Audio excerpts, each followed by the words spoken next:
இருக்கீங்களா? ஹாய் ஹாய்டா பத்மா. வாங்க வாங்க எல்லாரும் வாங்க. எல்லாருக்கும் ஹாய்.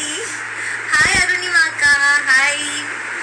ஸோ பேசிக்கலி எதுக்கு இந்த லைவ்னு உங்கள் எல்லாருக்குமே தெரிஞ்சிருக்கும். ஸோ ஆக்சுவலி நிறைய லைவ் போயிருக்கேன். இந்த லைவ் வந்து கொஞ்சம் நர்வஸாக இருக்குது.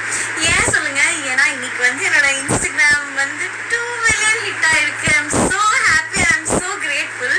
என்னோட ஸ்மைல் என்னால் கண்ட்ரோலே பண்ண முடியல. ஸோ எல்லாருக்குமே thank you thank you thank you so much. And இந்த 2 மில்லியன் கதை வந்து எனக்கு ஆக்சுவலி ரொம்ப ரொம்ப ஸ்பெஷலான ஒரு விஷயம். ஹாய்டா கல்யாணி. ஸோ இந்த 2 மில்லியன் கதை வந்து ஆக்சுவலி எனக்கு ரொம்ப ரொம்ப ஸ்பெஷலான ஒரு விஷயம். ஸோ பேசிக்கலி என்ன ஆச்சு அப்படின்னா, என்னோட இன்ஸ்டாகிராமில் 2 மில்லியன் வரதுக்கு முன்னாடி எனக்கு ஒரு ஃபோன் கால் வருது.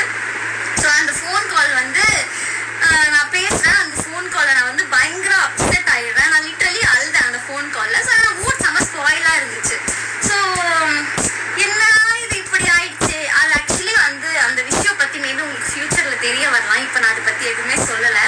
ஸோ ஏன்னா அது இப்படி ஆயிடுச்சு அப்படின்னு சொல்லி செம்ம அப்செட்டில் வந்து ஃபோனை உட்காந்து இப்படி நோண்டிட்டு இருக்கும்போது திடீர்னு எனக்கு ஒரு மெசேஜ் வந்துச்சு. கங்க்ராச்சுலேஷன்ஸ் அப்படின்னு சொல்லிட்டு என்னோட ஃப்ரெண்ட் எனக்கு சென்ட் பண்ணியிருந்தாங்க.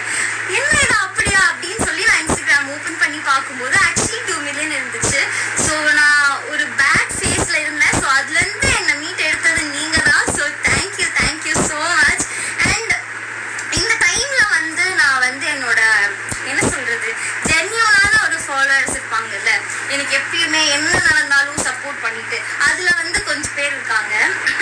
ப்ளஸ் ரவீனா நேற்றுக்கு இந்த ஒரு வீடியோவை தான் ஷேர் பண்ணியிருந்தாங்க. பிகாஸ் அவங்க வந்து சிந்து பைரவி அப்படிங்கிற விஜய் டிவியில் வரப்போகிற புதுசில் வந்து பைரவி அப்படிங்கிற ஒரு கேரக்டர் வந்து பண்ணியிருந்தாங்க. ஸோ அந்த சிலேருந்து அவங்களுக்கு வந்து ஏதோ ரீசனால விளக்கியிருக்காங்க. பட் அவங்க வந்து கால் வந்ததுனால தான் வந்து பார்த்திங்கன்னா இந்த மாதிரி ஆயிடுச்சு அப்படிங்கிற மாதிரி வந்து லைவில் சொல்லியிருக்காங்க.